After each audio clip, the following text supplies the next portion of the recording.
parce que je vais vous présenter l'envers du décor de Phoenix Ideal. Donc on va voir un peu comment on fabrique les autres parfums et on va voir aussi toute la partie bougie et diffuseur d'ambiance. Donc du coup restez connectés, la suite arrive.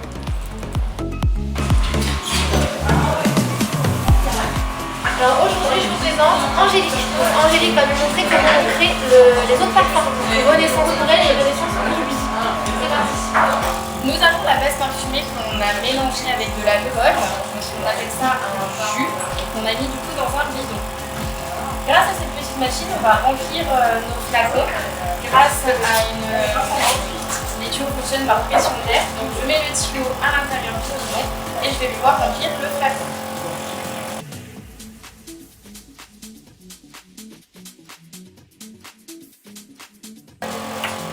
Ensuite, je vais sertir ma pompe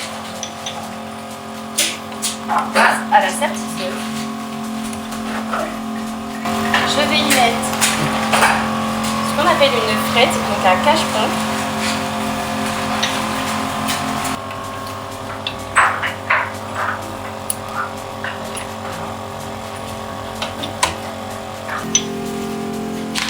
Et ensuite, on vient mettre le bouchon. Génial. Et là tu peux Et voilà. montrer. Et voilà, Phoenix Ideal, poubelle. Donc nous, explique-nous un petit peu Angélique au niveau des concentrations. Donc là je sais que Phoenix Ideal on est sur du 20%. Exactement. Donc ça se passe comment en termes de concentration par rapport au parfum, les différences et comment ça peut se créer en alcool, comment tu gères justement cette concentration. Alors en fait, on a notre chimiste qui nous a déjà préétabli les dosages pour que ça soit pour du parfum et pour de l'eau de parfum et de l'eau aux toilettes. Donc ce sont 3 concentrations différentes. Le parfum va être plus concentré que l'eau de parfum. On est sur quel pourcentage pour le parfum? Parfum 20%. Ok. Donc on est d'accord que bah, du coup Renaissance Purelle donc Phoenix Ideal on est sur du 20%. Donc on est au minimum du parfum. Donc en fait on pourrait effectivement appeler Phoenix Ideal parfum, mais on reste sur le parfum parce qu'au moins on a une super bonne diffusion et une meilleure montée dessus. Exactement. On va, avec cette qualité de parfum, ça va permettre que ça tienne vraiment toute la journée sur les vêtements et sur le corps. Très bien. Alors ça y est, on a vu un peu la fabrication des parfums et maintenant on va aller voir les bougies. C'est parti. Suis-moi. Alors Angélique, tu vas nous présenter les bougies parfumées Phoenix Ideal. Alors dis-moi tout, comment ça se passe? Alors dans un premier temps, on va fixer nos mèches en coton dans le verre. Donc dans mon petit broc, j'ai de la cire de soja végétal, ce avec quoi on travaille. Ouais, c'est vraiment de la cire naturelle. Hein. Exactement. Je trempe le socle de ma mèche que je viens mettre bien centré au fond de mon verre pour que ça se fixe.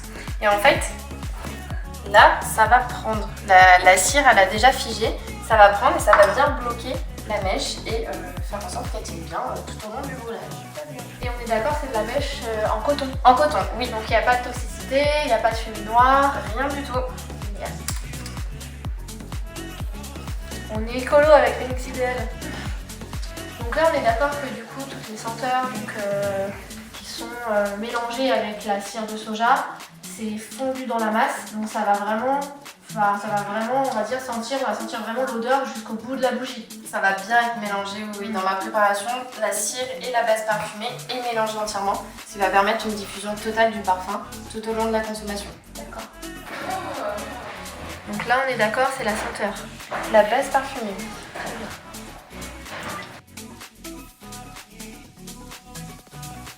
Là dans cette cuve là, tu as la cire de soja. Oui, qui a fondu depuis ce matin. Tous les matins, on allume les cubes et on fait fondre. C'est ça. Donc comme ça, la cire de soja donc, se mélange avec la base de senteur. Et donc du coup, c'est après derrière que ça fait la bougie une fois que ça sèche. Exactement. Voilà.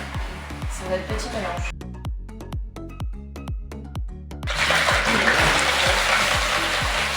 Donc on met bien, faut vraiment bien mélanger la cire et la fragrance.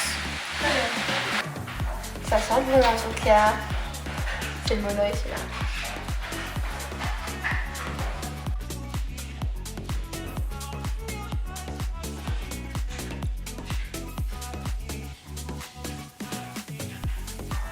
Donc là on a fait la première coupée, donc on a rempli effectivement la bougie aux 3/4, donc là il va falloir attendre que ça sèche un petit peu pour finaliser la bougie, pour éviter justement cet effet nuage, pour que ce soit bien fini et bien lisse. Et une chose importante à savoir aussi, Angélique elle va vous dire donc, comment on fait les bougies de façon à ce que quand on les allume, ça ne fasse pas de trou. Ça c'est super important. En fait, ça va être au moment où vous allez l'éteindre, où on va éteindre la bougie. Il faut attendre que la surface soit entièrement liquide, que toute la partie supérieure soit vraiment liquide pour ne pas que ça creuse par la suite. Donc en fait, elle va se refiger bien nette. C'est ce qui va permettre que ça ne creuse pas. Ok, donc c'est à peu près 1 heure à 2 heures. 1 heure, 1 heure et demie, voilà, exactement, de roulage. Donc ça c'est important effectivement. Ça évitera que ça fasse les creux et que du coup votre bougie soit gâchée.